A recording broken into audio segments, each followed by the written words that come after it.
فلا هادي له وأشهد أن لا إله إلا الله وحده لا شريك له وأشهد أن محمدا عبده ورسوله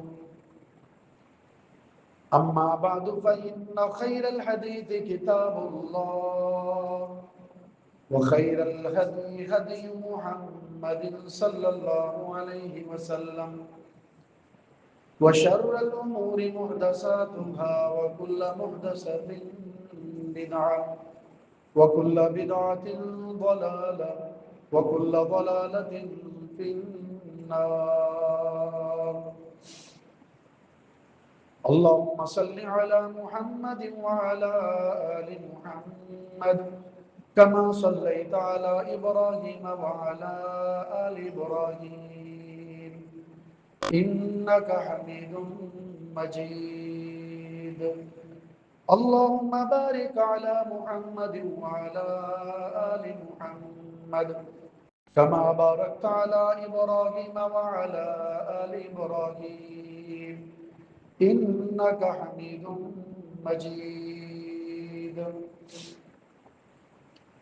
قال الله تبارك وتعالى في كلامه المجيد: فأعوذ بالله السميع العليم من الشيطان الرجيم من همزه ونفخه ونفسه. يا أيها الذين آمنوا اتقوا الله حق تقاته ولا تموتن إلا وأنتم مسلمون. يا أيها الناس اتقوا ربكم الذي خلقكم من نفس واحدة وخلق منها زوجها وبث منهما رجالا كثيرا ونساء واتقوا الله الذي تساءلون به والأرحام إن الله كان عليكم رقيبا. يا أيها الذين آمنوا اتقوا الله وقولوا قولا سديدا يصلح لكم أعمالكم ويغفر لكم ذنوبكم ومن يطع الله ورسوله فقد فاز فوزا عظيما. رب اشرح لي صدري ويسر لي أمري واحلل عقدة من لساني يفقهوا قولي. اللهم انفعنا بما علمتنا وعلمنا ما ينفعنا وزدنا علما. وقال تعالى في مقام آخر: إنما يريد الله ليذهب عنكم الرجس أهل البيت ويطهركم تطهيرا. وقال تعالى في مقام آخر: يا أيها النبي قل لأزواجك وبناتك ونساء المؤمنين يدنين عليهن من جلابيبهن ذلك أدنى أن يعرفن فلا يؤذين. وقال النبي صلى الله عليه وسلم: وأنا تارك فيكم الثقلين كتاب الله وأهل بيتي.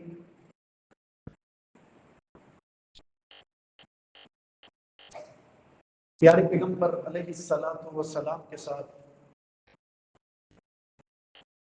محبت، عقیدت، چاہت،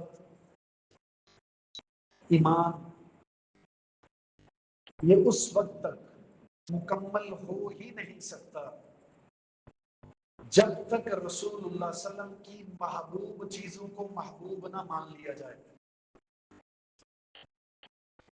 اور آپ کی ناپسندیدہ چیزوں کو اپنا ناپسندیدہ قرار نہ دے دیا جائے. یوں تو لمبی فہرست ہے کہ رسول اللہ صلی اللہ علیہ وسلم کی محبوب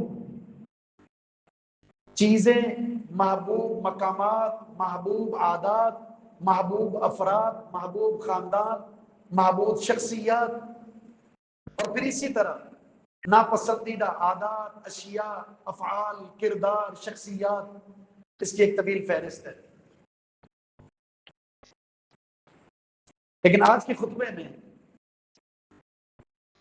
ہم رسول اللہ صلی اللہ علیہ وسلم کی محبوب شخصیات میں، افراد میں جن کا ذکر کریں گے وہ ہے رسول اللہ صلی اللہ علیہ وسلم سے ایمانی بھی اور خونی بھی تعلق رکھنے والا آپ کا خاندان، جس کو اہل البیت کہا جاتا ہے۔ اس اسٹیج پر اہل السنہ والجماعہ بالخصوص اہل الحدیث کی اسٹیج سے آپ کو صحیح تعارف ملے گا اہل البیت کون ہے، کیسے تھے، اور ان کی عادات، ان کے افعال، ان کا کردار، ان کا کارنامہ، اسلام کے تعلق سے ان کی خدمات کیسی تھی۔ یہ ساری سیرت، یہ ساری صورت، یہ ساری عادات آپ کو ایک ذمہ دار اسٹیج سے ملتی ہے، وہ اہل السنہ والجماعہ کا اسٹیج ہے۔ اسی کی ترجمانی کرتے ہوئے میں اہل البیت کا تعارف آپ کے سامنے پیش کروں گا، اور اس سے مناسبت میں چار ایسی باتیں جو اہل البیت کی محبت کے نام پر معاشرے میں پھیلائی جا رہی ہیں، جس کا حقیقت سے دور دور تک کوئی تعلق نہیں ہے۔ وہ چار غلط نظریات: نمبر ایک، اہل البیت کے تعارف میں چند افراد کو شامل کرنا اور چند کو خارج کر دینا۔ وہ چند کون ہیں؟ جن کو داخل کیا اور جن کو خارج کیا، اس کی وضاحت ہوگی۔ نمبر دو، اس سے بڑھ کر رسول اللہ کے لیے اذیت کی بات کیا ہو سکتی ہے کہ آج کا نام نہاد محب اہل بیت رسول اللہ صلی اللہ علیہ وسلم کی 3 بیٹیوں کا سرے سے انکار کر دیتا ہے، آپ کی بیٹیاں تسلیم ہی نہیں کرتا، بلکہ وہ کہتا ہے کسی ایک کافر کی بیٹیاں تھیں۔ تیسری بات، اہل بیت کی محبت برحق، فضیلت برحق، منقبت برحق، لیکن اس محبت میں غلو کہ اللہ کی صفات، الہ کی صفات سے کسی کو متصف کر دینا، یہ کسی سے محبت اور عقیدت نہیں ہو سکتی۔ اور نمبر 4، اہل بیت کی محبت کو بیان کرتے ہوئے اس رخ کو اختیار کرنا کہ صحابہ کی دشمنی اور ان کی نفرت، ان کی عداوت کو متعارف کروانا اور اس کا پہچان کروانا اور معاشرے میں اس غلط نظریے کو پرچار کرنا، یہ ایک ایسی غلط فکر اور راہ ہے جس کا رد انشاءاللہ والعزیز ہم آپ کے سامنے کریں گے۔ ان موضوعات کو بھی ترتیب آپ کے سامنے لے کر چلیں گے۔ سب سے پہلی بات، اہل بیت ہے کون؟ قرآن سے، حدیث سے اور عقلی اعتبار سے ادلہ اگر دیے جائیں تو اس کی ایک طویل فہرست ہے، لیکن اگر خلاصتاً بات کریں ادلہ سے پہلے تو اہل البیت میں سربراہ محمد الرسول اللہ صلی اللہ علیہ وسلم ہے، اور اس کے بعد اہل بیت کا آغاز ہوتا ہے نبی علیہ السلام کی بیویوں سے، اور پھر ان بیویوں سے پیدا ہونے والی اولاد، آپ کے نواسے، آپ کی نواسیاں، یہ بھی اس میں شامل ہیں۔ پھر آل عباس، آل علی، آل جعفر، آل عقیل رضوان اللہ علیہم اجمعین، یہ اہل البیت کہلاتے ہیں۔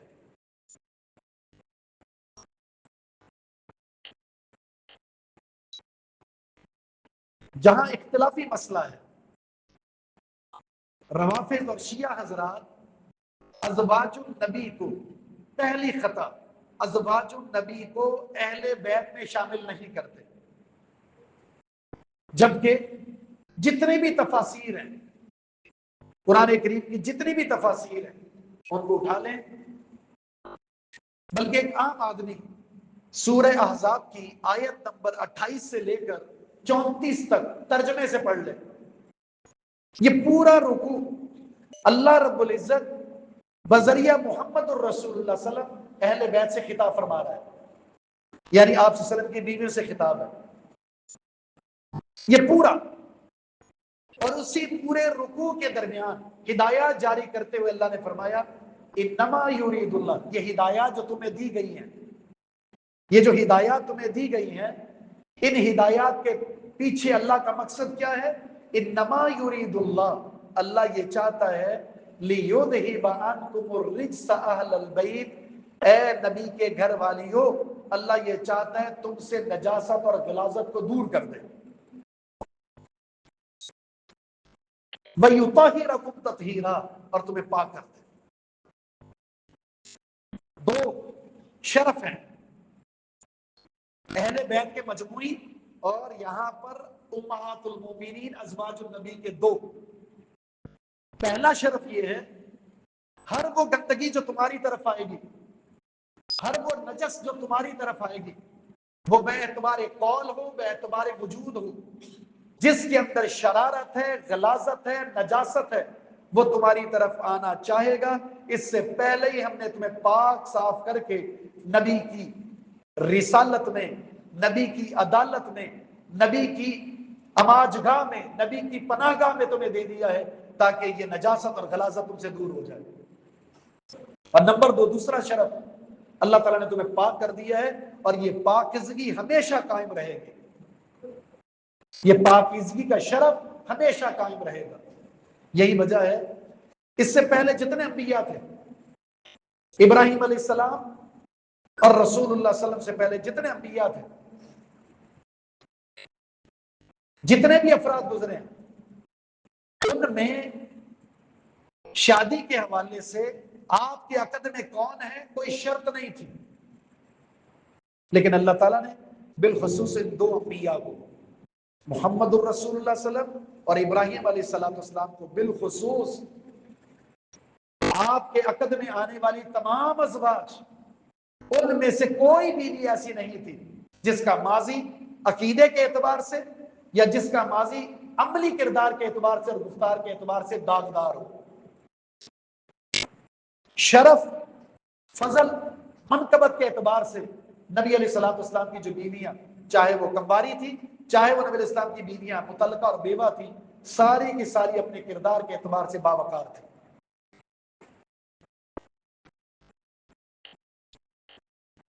اعتراض یہ ہے شیعہ حضرات کا کہ اس آیت میں جہاں اہل البیت کا ذکر ہوا ہے اس میں مذکر کا صیغہ استعمال ہوا ہے، میل کے لیے صیغہ استعمال ہوا ہے، جبکہ تذکرہ فیمیل کا تھا. جب خواتین کا تذکرہ ہے تو مؤنث کا صیغہ آنا چاہیے تھا. ایک قرآن کا اور عربی کا ایک اصول ہے، جہاں پر مذکر مؤنث دونوں جمع ہو جائیں تو وہاں صیغہ مذکر کا استعمال ہوتا ہے. اب دیکھیں سورۃ الفاتحہ میں الحمدللہ رب العالمین، تمام تعریفات اللہ کے لیے جو عالمین کا رب ہے. اور یہ جو عالمین یہ مذکر کا صیغہ ہے، حالانکہ وہ رب فیمیل اشیاء کا بھی ہے، مؤنث کا بھی ہے، لیکن یہاں صرف مذکر کا استعمال کیا. کیا وہ عالمات کا اللہ رب العزت رب نہیں ہے؟ جس طرح وہ عالم کا رب ہے. تو اس کا مطلب یہ ہے کہ اللہ رب العزت قرآن کریم میں، اور عربی کا ایک دستور ہے کہ جہاں مذکر اور مؤنث دونوں جمع ہو جائیں وہ صیغہ مذکر کا استعمال ہوتا ہے. جیسے عربی میں ماں باپ کو آباوان کہا جاتا ہے، آباوان. حالانکہ ویسے اگر ترجمہ کیا جائے آباوان کا مطلب ہوگا دو باپ، جو کہ بالکل غلط ہے، عربی قاعدے سے ناآشنائی کا نتیجہ ہے. آباوان کا مطلب ہے ماں اور باپ. تو پھر یہاں تو صرف لفظ اب استعمال ہو رہا ہے. تو جی ہاں، یہ عربی کا قاعدہ ہے جہاں پر مذکر اور مؤنث دونوں ہوں وہاں مذکر کا صیغہ استعمال ہوتا ہے. الرجال قوامون، کیونکہ رجال کو فوقیت حاصل ہے. تو یہ جہل ہے. اس کی ایک اور مثال قرآن کریم سے دیتا ہوں. موسیٰ علیہ السلام اپنی بیوی کو لے کر نکلے. جب مدین سے اپنا ایک مخصوص پیریڈ مکمل کیا، شادی ہوئی، اہلیہ کو لے کر روانہ ہوئے، تو وہاں صیغہ استعمال اللہ نے کیا وَسَارَ بِأَهْلِهِ. وَسَارَ بِأَهْلِهِ، وہ اپنے اہل کو لے کر نکلے. موسیٰ کسے لے کر نکلے تھے علیہ السلام؟ اپنی بیوی کو. تو اللہ نے کہا وہ اپنے اہل کو لے کر نکلے. اگر بیوی اہل نہیں ہے تو پھر کون اہل ہے؟ تیسری مثال، ابراہیم علیہ السلام اللہ سے دعا مانگتے رہے اولاد کی. بڑھاپا آ گیا، سارا بھی دعا کر رہی ہے. اب اللہ رب العزت نے خوشخبری سنا دی، فرشتہ خوشخبری لے کر آیا، اور گھر میں جب خوشخبری سنائی تو بیوی نے اظہار تعجب کیا، تو فرشتوں نے کہا اتعجبین من امر اللہ رحمت اللہ وبرکاتہ علیکم اہل البیت، اتعجبین من امر اللہ رحمت اللہ وبرکاتہ علیکم اہل البیت، تعجب کرتی ہو اللہ کے امر پر، اللہ کے فیصلے پر تعجب ہو رہے ہیں، اللہ کی رحمتیں اور برکتیں ہو تم پر اے اہل بیت۔ سمجھ نہیں آ رہی کتنی واضح بات ہے؟ تعجب کرنے والی بیوی ہے، تعجبین مؤنث کا صیغہ ہے، واحد مؤنث مخاطب کا، اور آگے کیا کہا علیکم مذکر کے لیے، کیونکہ ابراہیم علیہ السلام بھی موجود تھے، اہل البیت اے گھر والے۔ اردو میں بھی دیکھیں جب پوچھا جاتا ہے آپ کے اہل و عیال ٹھیک ہے تو اس سے کیا مراد ہوتا ہے؟ چچا، تایا، اس سے مراد ہوتا ہے بیوی بچے۔ تو یہ عقل کا عاری بندہ ہوگا جب اس سے یہ کہا جائے تمہارے اہل و عیال ٹھیک ہیں تو وہ یہ سمجھے اس سے مراد بچے ہیں، بیویاں نہیں ہیں، بیوی کے بارے میں نہیں پوچھا اس نے۔ احمق اور بے وقوف ہوگا پرلے درجے کا۔ بیوی کے بطن سے پیدا ہونے والی اولاد اہل بیت ہے، لیکن جس کے بطن سے پیدا ہوئی اولاد وہ اہل بیت نہیں ہے، جبکہ قطعی نص قرآنی سے بیویوں کا اہل بیت ہونا یہ مسلم اور ثابت ہے۔ اس کے علاوہ جو اہل بیت ہیں وہ حدیث سے ثابت ہے، ان کا ذکر قرآن میں نہیں ہے۔ مثلا ایک حدیث ہے جس میں رسول اللہ صلی اللہ علیہ وسلم نے ایک موقع پر چادر اڑی ہوئی تھی، آپ صلی اللہ علیہ وسلم نے، سیدہ فاطمہ آئی، حسن حسین آئے، سیدنا علی آئے رضی اللہ عنہم اجمعین، آپ نے چادر میں لیا، فرمایا ہؤلاء اہل بیت، یہ میرے اہل بیت ہیں، انما یرید اللہ، پھر آپ نے یہ آیت پڑھی۔ اس آیت کو پڑھنا اور اس حدیث میں یہ بات ثابت ہوئی کہ یہ بھی اہل بیت ہیں، لیکن یہ کہنا کہ صرف یہی اہل بیت ہیں یہ خیانت ہے۔ اس اہل بیت کی فہرست میں نبی علیہ الصلوۃ والسلام کی ازواج، ان کے فضائل، ان کے مناقب اگر کوئی چھپاتا ہے، نمبر ایک رسول اللہ صلی اللہ علیہ وسلم کے لیے اذیت کی بات ہوگی، آپ کے لیے اذیت کی بات ہوگی کہ آپ کی بیویوں کو آپ کے اہل و عیال سے خارج کر دیا جائے۔ ان الذين يؤذون الله ورسوله لعنهم الله في الدنيا والاخره واعد لهم عذابا مهينا، بے شک وہ لوگ جو اللہ کو اور اس کے رسول کو تکلیف دیتے ہیں اللہ نے ان پر دنیا میں بھی لعنت کی ہے اور آخرت میں بھی لعنت ہے، اور ان کے لیے رسوا کن عذاب ہے۔ رسول اللہ صلی اللہ علیہ وسلم کے لیے اذیت کا باعث یہ بھی ہوگا کہ آپ کی بیویوں کو اہل بیت سے خارج کر دیا جائے، جبکہ اس کا اہل بیت میں ہونا یہ نص قرآنی سے ثابت ہے۔ شان کیا ہے؟ فرمایا وَأَزْوَاجُهُ أُمَّهَاتُهُمْ۔ اعتراض یہ ہوتا ہے کہ بیوی تو عارضی ہوتی ہے، بیوی عارضی ہوتی ہے، وہ اہل بیت میں شامل نہیں ہو سکتی، طلاق ہوئی، وفات ہوئی تو ختم۔ یہ ہر ایک کے بارے میں تو ہو سکتا ہے لیکن نبی کے بارے میں ایسا نہیں ہے، اس لیے ہر ایک کی بیوہ سے اور مطلقہ سے نکاح ہو سکتا ہے، لیکن محمد الرسول اللہ صلی اللہ علیہ وسلم کی آپ کی ازواج سے آپ کے جانے کے بعد نکاح کرنا حرام ہے، اس لیے کہ اللہ نے ان نبی کی بیویوں کو اہل ایمان کی ماں قرار دے دیا ہے۔ وَأَزْوَاجُهُ أُمَّهَاتُهُمْ، نبی کی بیویاں مسلمانوں کے لیے، اہل ایمان کے لیے مائیں ہیں، جب ماں ہے تو ماں کے بارے میں احترام کی نگاہ ہوگی، احترام کے ساتھ نام لیا جائے گا، احترام کے ساتھ ذکر کیا جائے گا، احترام کے ساتھ پکارا جائے گا، احترام کے ساتھ فضیلت بیان کی جائے گی، اور احترام کو مد نظر رکھتے ہوئے اہل بیت میں شمار کیا جائے گا۔ اس لیے جو انہیں ماں مانے گا وہ مومن ہے، جو انہیں ماں نہیں مانے گا وہ مومن نہیں ہے۔ آج بھی شیعہ کی کتب تفاسیر میں تذکرہ ہوتے ہوئے یہ بات لکھی جاتی ہے، نعوذ باللہ من ذالک، وہ جو اعتراض منافقین نے کیا تھا سیدہ عائشہ صدیقہ رضی اللہ عنہا پر، ایک چال رچائی گئی کہ کسی طرح رسول اللہ صلی اللہ علیہ وسلم کی شخصیت کو داغدار کیا جائے آپ کی بیوی کے ساتھ۔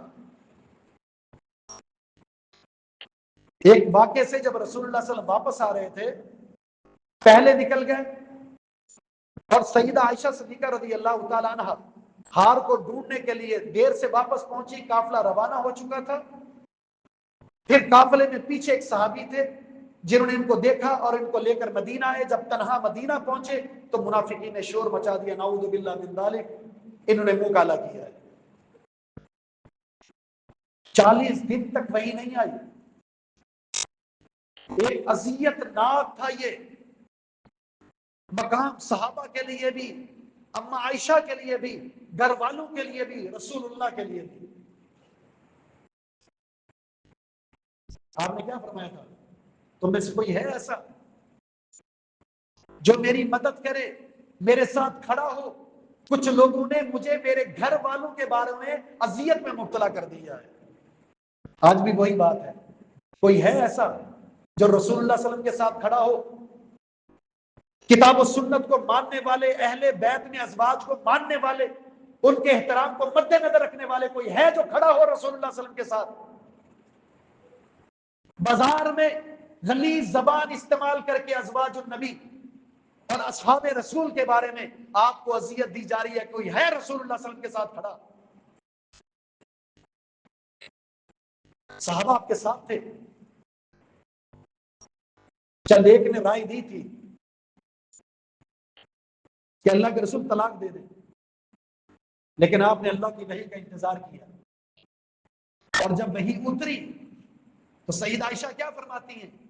مجھے یہ یقین تو تھا، جب اللہ نے کہا نا کہ نجاست کو دور کرے گا، تطہیر عطا فرمائے گا، تو یہ نجاست مجھ پر مسلط کی جا رہی تھی، مجھے یہ یقین ضرور تھا اللہ میری برات کا اعلان کرے گا، لیکن یہ معلوم نہیں تھا اللہ میری تطہیر کی اور میری برات کے لیے قرآن کریم میں اندر آیات اتار دے گا۔ سورہ نور میں کئی آیات سیدہ عائشہ رضی اللہ تعالیٰ عنہ کی برات پر اللہ نے اتار کر قرآن کا حصہ بنا دیا، اور یہ بھی ایک قاعدہ بنا دیا جو آج کے بعد اس الزام کو دہرائے گا، طعن و تشنیع کا نشانہ بنائے گا، وہ قرآن کا بھی منکر ہے، وہ نبی کا بھی منکر ہے، وہ نبی کی ازواج کو ماننے کا بھی منکر ہے۔ شرف ہے کہ نبی علیہ السلام والسلام کی ازواج کو اللہ نے یہ شرف عطا فرمایا، آپ کے بعد نہ کوئی نکاح کر سکتا ہے، بلکہ آپ کے بعد نبی کی بیویاں ان کے لیے مائیں بنا دی گئی۔ اس کے بعد یہ عمومی فضل میں نے آپ کے سامنے بیان کیا، جب بات آتی ہے سیدنا علی رضی اللہ عنہ کی، سیدنا حسین رضی اللہ عنہ کی، سیدنا حسن رضی اللہ عنہ کی، وہ تو ہم مسلمانوں کی آنکھوں کے تارے ہیں۔ جب ہمارے نبی کے یہ پیارے ہیں تو پھر یہ کیسے ہو سکتا ہے کہ ہمارا ایمان ان شخصیات کی محبت کے بغیر مکمل ہو؟ کتنا شرف ہے سیدنا علی رضی اللہ عنہ، رسول اللہ صلی اللہ علیہ وسلم کے داماد ہیں، چچا کے بیٹے ہیں، خلیفہ رابع ہیں، عشرہ مبشرہ میں سے ہیں، اور پھر رسول اللہ صلی اللہ علیہ وسلم نے ایک شرف یہ بھی بیان فرمایا، غزوہ خیبر کے موقع پر فرمایا تھا میں کل ایک ایسی شخصیت کو جھنڈا دوں گا جو خیبر میں جا کر جھنڈے گاڑے گا، فتح حاصل کرے گا، اللہ اس کے ہاتھ پر مسلمانوں کو فتح فرمائے گا۔ اور شخصیت کیا ہے؟ یحب اللہ و رسولہ و یحبہ اللہ و رسولہ، شرف یہ ہے اس شخصیت کو اللہ اس کا رسول پسند کرتا ہے، اور اس شخصیت کو اللہ اس کا رسول بڑا پسند ہے۔ اس سے بڑھ کر شرف کیا ہو سکتا ہے؟ اگلا دن میدان سجا، سیدنا عمر فرماتے ہیں مجھے کبھی عہدے کی لالچ نہیں تھی، کبھی بھی نہیں، لیکن اس دن میرے دل میں ایک خواہش پیدا ہوئی، یہ جنگ خیبر کا فاتح اور جس کو یہ جھنڈا دیا جائے گا، کاش یہ جھنڈا مجھے مل جائے۔ بلکہ بعض احادیث کے الفاظ ہیں ہر صحابی اپنی ایڑیوں کو اٹھا کر پنجے پہ کھڑا ہو کر رسول اللہ صلی اللہ علیہ وسلم کی طرف دیکھنے کی کوشش کر رہا تھا تاکہ آپ دور سے بلائیں اور کہیں کہ تم آ جاؤ، یہ جھنڈا میں تمہیں دیتا ہوں۔ وجہ کیا تھی؟ صرف ایک وجہ، اور وہ وجہ یہ ہے کہ اس میں ایک عظیم فضیلت ہے۔ وہ فضیلت یہ ہے، یہ شخصیت ایسی ہے جو اللہ اور اس کے رسول کی محبوب ہے، اور یہ شخصیت ایسی ہے اللہ اور اس کا رسول اس کا محبوب ہے۔ یہ اتنا بڑا شرف ہے، یہ گارنٹی ہے محمد الرسول اللہ صلی اللہ علیہ وسلم کی۔ اس لیے ہر صحابی کی یہ تمنا تھی کاش یہ جھنڈا مجھے ملے، اور اس میدان میں سیدنا علی موجود نہیں تھے۔ آپ صلی اللہ علیہ وسلم نے نظر دوڑائی، کوئی بھی نہیں ہے۔ پھر آپ نے پوچھا علی کہاں ہے رضی اللہ عنہ؟ کہا وہ بیمار ہیں، وہ آئے نہیں، آنکھوں میں تکلیف ہے، جہاد میں نہیں جا سکتے تھے۔ فرمایا اسے بلایا جائے۔ سیدنا علی کو بلایا گیا۔ جب وہ آئے تو رسول کریم صلی اللہ علیہ وسلم نے اپنا لعاب مبارک ان کی آنکھوں میں ڈالا۔ فرماتے ہیں نگاہ ایسی ہو گئی جیسے کبھی نگاہ میں کوئی تکلیف تھی ہی نہیں۔ آپ صلی اللہ علیہ وسلم نے فرمایا جاؤ علی، یہ جھنڈا پکڑو اور اپنا لشکر لے کر روانہ ہو جاؤ، اور سیدھا خیبر میں پہنچو، اور جا کر کلمہ توحید کی دعوت دو۔ مسلمان ہو جائیں تو ٹھیک، جزیہ دے کر رہنا پسند کرتے ہیں تو ٹھیک، تیسرا آپشن یہ ہے اس کے بعد جہاد کا اعلان کرتے ہوئے کود پڑنا، حملہ کر دینا۔ اللہ رب العزت نے سیدنا علی رضی اللہ تعالیٰ عنہ کے ہاتھوں، جو اس قافلے کے کمانڈر تھے، امیر تھے، اللہ رب العزت نے فتح عطا فرمائی، اور اس جھنڈے کے حاصل کرنے کے بعد اس اعزاز کو بھی حاصل کیا۔ یہ شخصیت اللہ اس کے رسول کی محبوب ہے، اور اس شخصیت کو اللہ اس کا رسول محبوب ہے۔ اس کے بعد اور کون سا سرٹیفکیٹ چاہیے جس کی وجہ سے ہم یہ کہیں علی رضی اللہ تعالیٰ عنہ سے محبت میں اگر کسی بھی قسم کا شبہ پیدا ہو جائے اس کا ایمان ہی نہیں ہے۔ جو اللہ اس کے رسول کی محبوب شخصیت ہو وہ ہماری محبوب ہوگی تو ہمارا ایمان ہے، ورنہ ایمان نہیں۔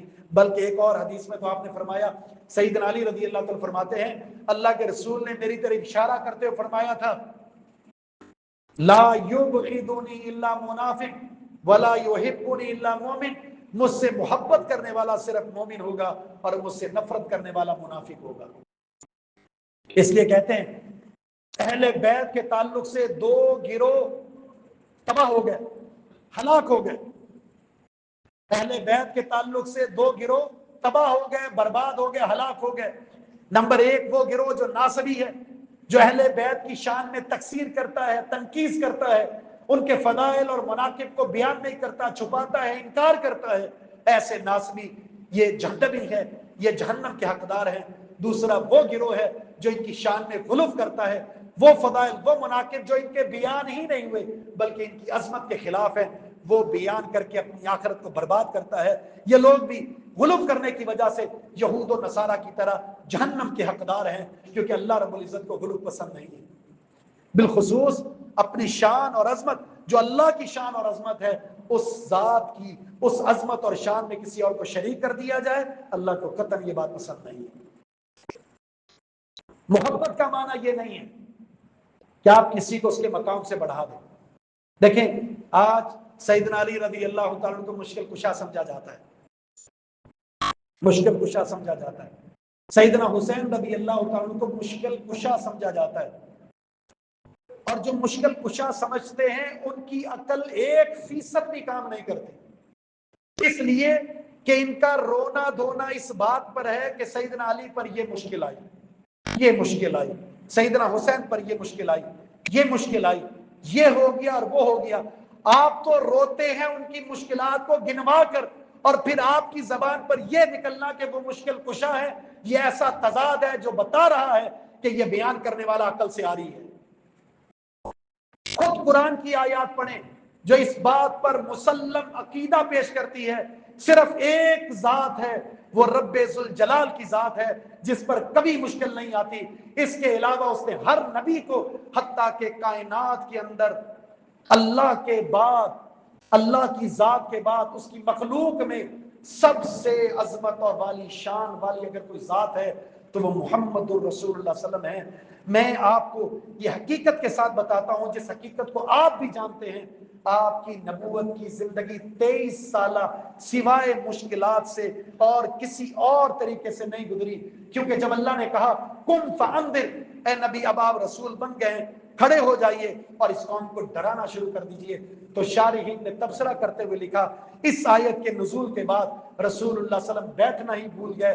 امن کیا ہوتا ہے، سلامتی کیا ہوتی ہے، راحت کیا ہوتی ہے، کھانا کیا ہوتا ہے، پینا کیا ہوتا ہے، فیملی کے ساتھ وقت گزارنا کیا ہوتا ہے، یہ 23 سالہ صرف دین کی سر بلندی کے لیے، توحید کی سر بلندی کے لیے آپ نے قربان کر دیے۔ قتل کے منصوبے بنے، زخمی کیا گیا، لہو لہان کیا گیا، دندانے مبارک شہید کر دیے گئے، نہ جانے کون کون سی پلاننگ اور منصوبے آپ کے خلاف نہیں کیے گئے۔ جب یہ ساری مشکلات رسول اللہ صلی اللہ علیہ وسلم پر آئی ہیں، آپ مشکل کشا نہیں تھے، مشکلات نے اللہ کو پکارا، اللہ نے مدد نازل فرمائی، تو اس کے بعد کون ہے جو مشکل کشا ہو سکتا ہے؟ بریلوی حضرات کے طبقے میں عبد القادر جیلانی رحمہ اللہ کو غوث اعظم اور مشکل کشا سمجھ کر صریح شرک اور کفر کیا جاتا ہے، اور اس طبقے کے اندر سیدنا علی اور سیدنا حسین رضی اللہ تعالیٰ جیسی عظیم ہستیاں جن کی زندگی قربان ہو گئی صرف ایک اللہ کی توحید کی خاطر، اس کے دین کی سربلندی کی خاطر، اس کو مشکل کشا ثابت کرتے ہوئے اور اپنی اذیتوں کو برداشت کرتے ہوئے، جو ان کو مشکل کشا سمجھ کر، حاجت روا سمجھ کر اس عقیدے کے ساتھ ان کی تعظیم کرتا ہے، تو اس کے کفر اور شرک میں بھی کوئی شک نہیں ہے۔ حسن و حسین رضی اللہ تعالیٰ کے مناقب، یہ کوئی چھپی ہوئی بات ہے؟ آپ صلی اللہ علیہ وسلم نے ان دونوں کو اپنے سینے کے ساتھ لگایا اور اللہ سے دعا کی، اللہم انی احبہما، اے اللہ میں ان دو معصوم پھولوں سے محبت کرتا ہوں، ان بچوں سے محبت کرتا ہوں، فاحبہما، اے اللہ تو بھی ان دونوں سے محبت کرتا ہوں، واحب من یحبہما، ایک درخواست اور ہے، اے اللہ جو ان دونوں سے محبت کرے گا تو بھی اس سے محبت فرما۔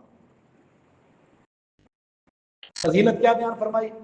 سیدہ شباب اہل الجنہ، جنت میں جتنے نوجوان جائیں گے، نوجوانی کی حالت میں جو فوت ہو گئے، اہل ایمان، کتاب و سنت کو ماننے والے، توحید کے علمدار، سنت کی اتباع کرنے والے، شرک اور بدعت سے بچنے والے، جتنے نوجوان فوت ہو گئے، جنت میں ان کی سرداری کون کریں گے؟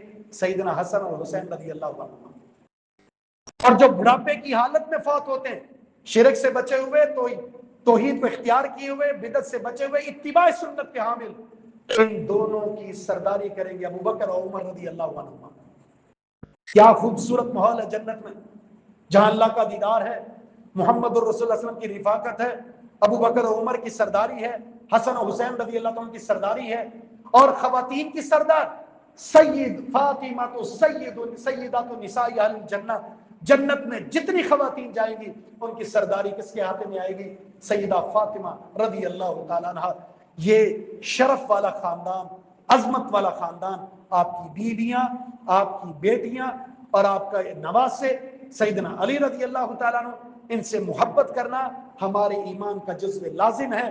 لیکن یاد رکھیے اس محبت میں، اہل بیت میں نبی کی بیویوں کا انکار کر دینا یہ اہل بیت کی شان میں توہین ہے، اور پھر اس سے بڑھ کر نبی کی صرف ایک بیٹی کو ماننا وہ سیدہ فاطمہ ہے، بقیہ 3 بیٹیوں کا انکار کر دینا۔ انشاءاللہ اگلے جمعے میں شیعہ کی کتب سے آپ کے سامنے حوالے پیش کروں گا کہ رسول اللہ صلی اللہ علیہ وسلم کی 4 بیٹیاں تھیں اور 3 بیٹیوں کا نکاح رسول اللہ صلی اللہ علیہ وسلم نے بنو امیہ میں کیا تھا، جس کی نفرت کی وجہ سے آج صحابہ کے خلاف بغض رکھا جاتا ہے کہ بنو امیہ نے یہ کر دیا۔ آپ کی 3 بیٹیوں کا انکار کیوں کیا جاتا ہے؟ اس لیے کہ رسول اللہ صلی اللہ علیہ وسلم نے وہ تینوں بیٹیاں بنو امیہ کے خاندان میں بھی آئی تھی، تو ان کی کتب سے انشاءاللہ ثابت کریں گے تاکہ پتہ چلے توہین اہل بیت کون کرتا ہے اور عظمت اہل بیت کا معترف کون ہے، ان کی شان کو کون مانتا ہے اور شان میں غلف کر کے گستاخیاں کون کرتا ہے۔ اللہ رب العزت ہمیں کتاب و سنت کے مسلمہ عقائد کو تسلیم کرتے ہوئے جو عظمت، مقام، شرف رسول اللہ کا، اہل بیت کا اور صحابہ اکرام کا ہے، اللہ دلوں میں پیدا کرنے کی توفیق عطا فرما دے۔ وما توفیق الا باللہ، وآخر دعوانا الحمدللہ رب العالمین۔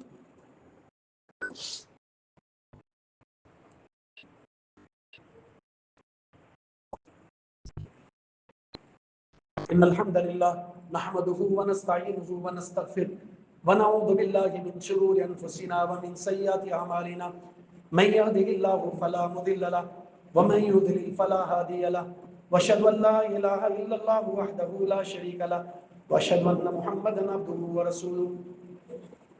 ہمارے کچھ ساتھی بیمار ہیں، دعا کی درخواست کی ہے. ہم دعا کرتے ہیں جنہوں نے بھی درخواست کی ہے، اور جو بیمار ہیں اللہ تعالیٰ سب کو شفائے کاملہ عاجلہ عطا فرما دے، صحت جیسی عظیم نعمت سے مالا مال فرما دے، اور اللہ ہمیں اس صحت کا شکریہ بجا لانے کی توفیق عطا فرما دے. اللہ کتاب و سنت پر عمل کرنے کی توفیق عطا فرما دے. جو فتنے ہیں، جو بدعات ہیں، شرکیات ہیں، کفریات ہیں، اللہ تعالیٰ ہمارے وجود کو، ہماری اس ریاست کو، مسلمانوں کو ان تمام چیزوں سے محفوظ فرما دے. اور اللہ تعالیٰ ہمیں اہل بیت اور صحابہ کرام کے فضائل اور مناقب ان کو پہچان کر ان کے منہج پر چلنے کی توفیق عطا فرما دے. جتنے اہل ایمان فوت ہو چکے ہیں اللہ رب العزت ان کی قبروں کو منور فرما دے، اللہ ان کے درجات کو بلند فرما دے. جہاں جہاں مسلمان مدھوم ہیں، مقہور ہیں، مغلوب ہیں، اللہ تعالیٰ ان کو فتح نصیب فرما دے، غلبہ نصیب فرما دے، اور اللہ تعالیٰ ہماری اس ریاست کو امن کا گہروارہ بنا دے. انشاءاللہ اور عزیز، بروز منگل